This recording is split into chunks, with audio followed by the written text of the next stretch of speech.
आज हमारा पहला प्रश्न है कि भारतीय स्वतंत्रता आंदोलन के संदर्भ में रेडक्लिफ समिति की नियुक्ति की गई थी।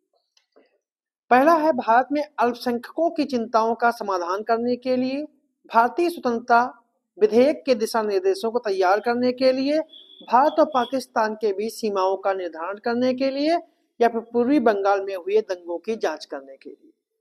तो इसका सही जो आंसर है वो आपका है सी ऑप्शन।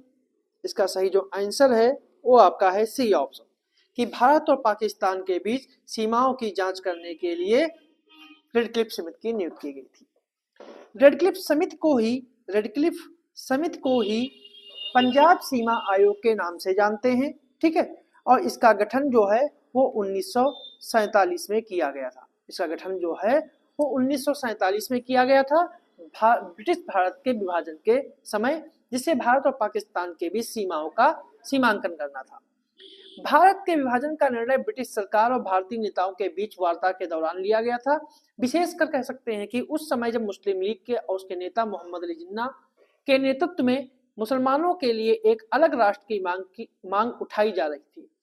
क्लीमेंट एटली जो ब्रिटिश प्रधानमंत्री थे, उनकी अध्यक्षता में ब्रिटिश कैबिनेट ने फैसला लिया कि ब्रिटिश भारत को दो पूर्णतः स्वतंत्र राष्ट्रों में भारत और पाकिस्तान में बांट दिया जाएगा। भारत और पाकिस्तान में बांट दिया जाएगा। इसलिए दो नए राष्ट्रों के बीच सीमा का निर्धारण करने के लिए उन्होंने रेडक्लिफ समिति का गठन किया। और इसका गठन इसलिए किया गया था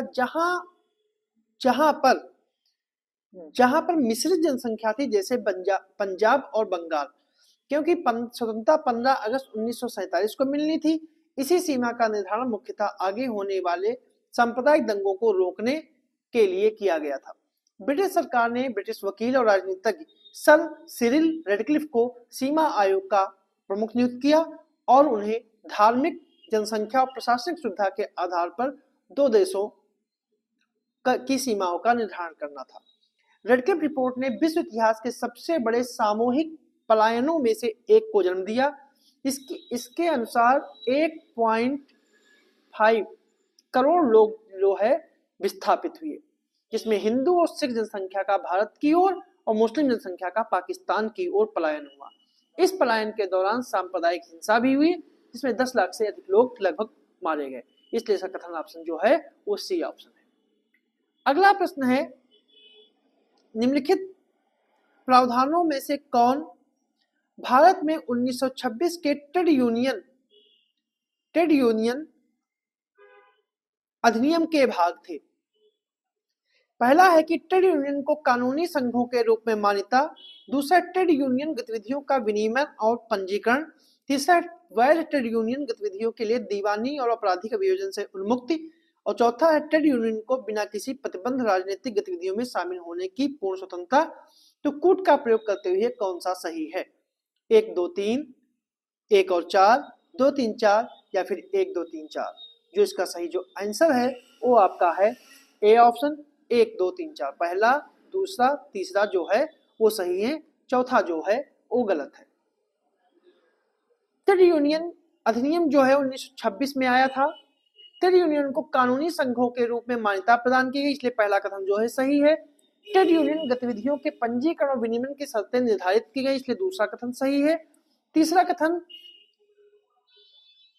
ट्रेड यूनियन को वैध गतिविधियों के लिए अभियोग से नागरिक और आपराधिक दोनों प्रकार की सुरक्षा प्रदान की गई, लेकिन उनकी राजनीतिक गतिविधियों पर कुछ प्रतिबंध लगाए गए, इसलिए चौथा जो है गलत है, तीसरा जो है सही है। और इसलिए सही आंसर जो है वो ए ऑप्शन है। अगला प्रश्न है कि लाइ-फाई और वाई-फाई तकनीक के बीच सामान्य अंतर के संदर्भ में विचार कीजिए कि लाइ-फाई केवल लाइन ऑफ विजन स्थितियों में ही कार्य कर सकता है, जो इसे वाई-फाई की तुलना में अधिक लचीला बनाता है। दूसरा है कि लाइ-फाई में डाटा ट्रांसमिशन पर दर पारंपरिक वाई-फाई की तुलना में बहुत अधिक है और लाइ-फाई सिग्नल इंटरसेप्शन के लिए कम संवेदनशील होते हैं। तो इनमें कौन से कितने कथन जो है सही हैं? केवल 1, केवल 2, तीनों, या तीनों नहीं, या सभी तीनों, या इनमें से कोई नहीं। तो जिसका सही जो आंसर है वो आपका है बी ऑप्शन कि इसके 2 कथन जो हैं वो सही है। क्योंकि भाई हाल ही में रक्षा मंत्रालय ने लाइफाई तकनीक प्राप्त करने के लिए इनोवेशन फॉर डिफेंस एक्सीलेंस के तहत एक स्टार्टअप को वित्त पोषित किया है। अगर लाइफाई और वाईफाई की बात की जाए कि दोनों अलग अलग वायरलेस संचार प्रौद्योगिकी हैं जो इंटरनेट कनेक्टिविटी को प्रदान करती हैं, किंतु ये दोनों एक दूसरे से काफी भिन्न है। वायरलेस वाईफाई जो है वायरलेस फिडेलिटी का संक्षिप्त रूप है और यह तकनीक डिवाइस और एक्सेस पॉइंट के बीच वायरलेस तरीके से डेटा संचरित और रेडियो तरंगों का उपयोग करती है, जबकि लाइफाई जो है वो लाइट फिडेलिटी उच्च गति पर डेटा संचरित करने के लिए एलईडी बल्बों से प्रकाश तरंगों का उपयोग करती है और वाईफाई के विपरीत लाइफाई जो है अदृश्य प्रकाश स्पेक्ट्रम में कार्य करता है, जिससे डाटा स्पीड ट्रांसफर की दर जो है वो तीव्र होती है। यह अधिक सुरक्षित संचार प्रदान करने में सक्षम होता है, लेकिन लाइफाई की लाइन ऑफ विजन आवश्यकता इसके लचीलेपन को सीमित करती है और इसे वाईफाई से अधिक लचीला नहीं बनाती है, इसलिए पहला कथन जो है गलत है। दूसरा कथन जो है कि लाइफाई की तुलना में वाईफाई में डाटा संचरण की गति धीमी होती है। वाईफाई की गति आपके प्रोटोकॉल आपके परिवेश के आधार पर भिन्न हो सकती है, जबकि लाइफाई तकनीक में डेटा संचरण के लिए प्रकाश तरंगों का उपयोग किया जाता है, जिससे यह अत्यधिक तीव्र डेटा संचरण दर प्रदान करने में क्षमता रखती है जो प्राय प्रति सेकंड गीगाबाइट होती है, इसलिए दूसरा कथन जो है वो सही है। वाईफाई जो है सामान्य स्तर पर लाइफाई की तुलना में बेहतर रेंज और कवरेज प्रदान करता है। वाईफाई सिग्नल दीवारों अन्य ऑब्जेक्ट के माध्यम से होते हुए भी प्रवेश कर सकते हैं, जिसमें बड़े क्षेत्रों में कनेक्टिविटी आसान होती है, जबकि लाइफाई सिग्नल केवल ट्रांसमीटर और रिसीवर के मध्य सीमित होते हैं, जिससे उनकी सीमा प्रकाश स्रोत द्वारा प्रकाशित क्षेत्र तक ही सीमित हो जाती है। लाइफाई वाईफाई की तुलना में बेहतर सुरक्षा सुविधाएं प्रदान करता है, क्योंकि लाइफाई सिग्नल उस स्थान तक ही सीमित होते हैं जहां प्रकाश स्रोत उपलब्ध है, इसलिए वे अवरोधन के प्रति कम संवेदनशील हैं, इसलिए कथन 3 जो है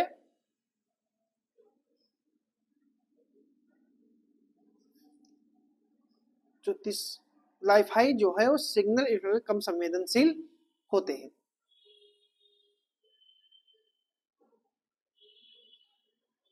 इसलिए तीसरा कथन भी सही है। ठीक है, इसलिए तीसरा कथन सही है, केवल पहला कथन जो है वो गलत है, इसलिए बी ऑप्शन इसके जो है वो सही है। अगला प्रश्न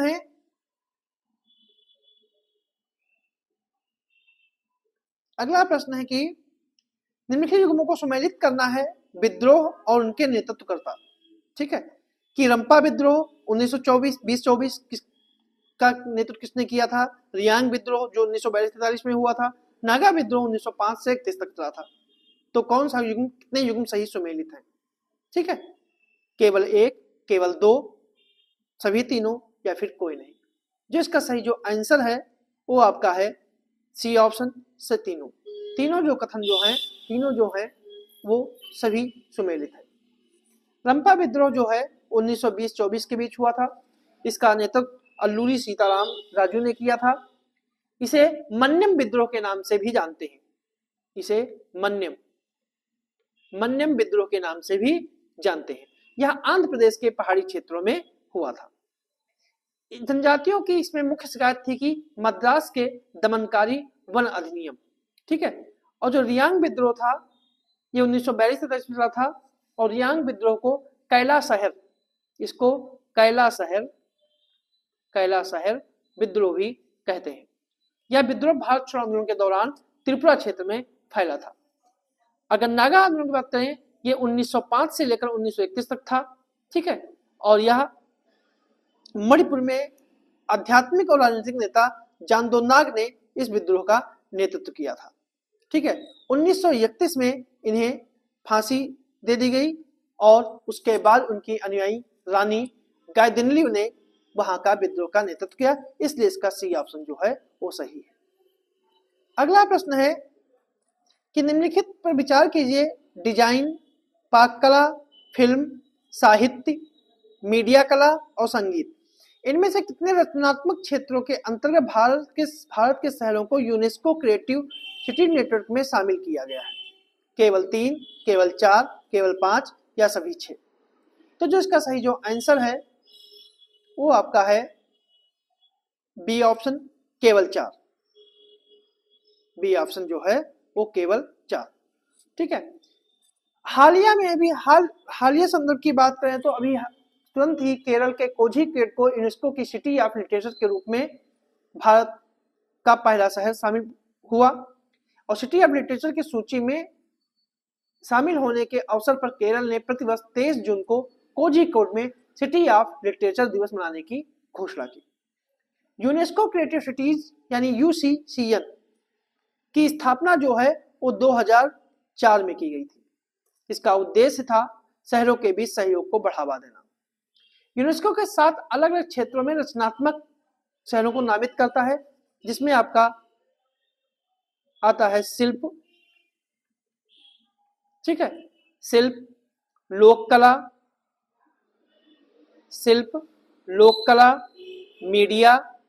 मीडिया कला,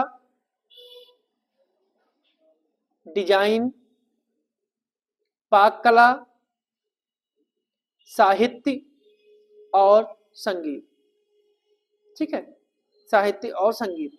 तो कुल मिला के, ठीक है, साहित्य और संगीत जैसे जो हैं उनमें रचनात्मक शहरों को नामित किया जाता है। कोझीकोड को भारत का पहला यूनेस्को साहित्य शहर 2023 में मान्यता प्राप्त हुई। ग्वालियर को भी 2023 में संगीत के लिए मान्यता प्राप्त हुई, ठीक है। अभी तक भारत का कोई भी शहर मीडिया कला और डिजाइन क्षेत्रों में यूसीसीएन में शामिल नहीं किया गया है, ठीक है। इसीलिए डिजाइन और संगीत, ठीक है, डिजाइन और संगीत मीडिया कला में जो है वो शामिल नहीं है। मतलब कि संगीत में तो है, तो संगीत के लिए ग्वालियर शामिल किया गया, लोक कला और शिल्प कला के लिए श्रीनगर को शामिल किया गया था, फिल्म के लिए मुंबई को शामिल किया गया था, पाक कला के लिए हैदराबाद को शामिल किया गया था, संगीत के लिए चेन्नई और वाराणसी को भी शामिल किया गया था और जयपुर को शिल्प और लोक कला के लिए शामिल किया गया था। लेकिन मीडिया कला और डिजाइन के लिए अभी तक भारत में कोई भी शामिल नहीं है, इसलिए केवल जो है बी ऑप्शन है, केवल 4, ठीक है। अगला प्रश्न है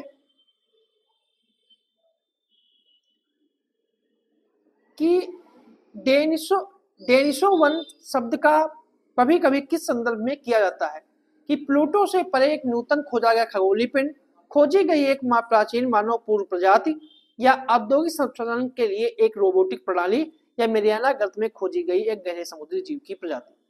तो जो इसका कौन सा जो है वो सही है, तो इसका सही जो आंसर है वो आपका है बी ऑप्शन, खोजी गई एक मानव पूर्वज प्रजाति, मतलब बी ऑप्शन इसका जो है वो सही है। तिब्बत की बैसिया कार्स्ट गुफा, बैसिया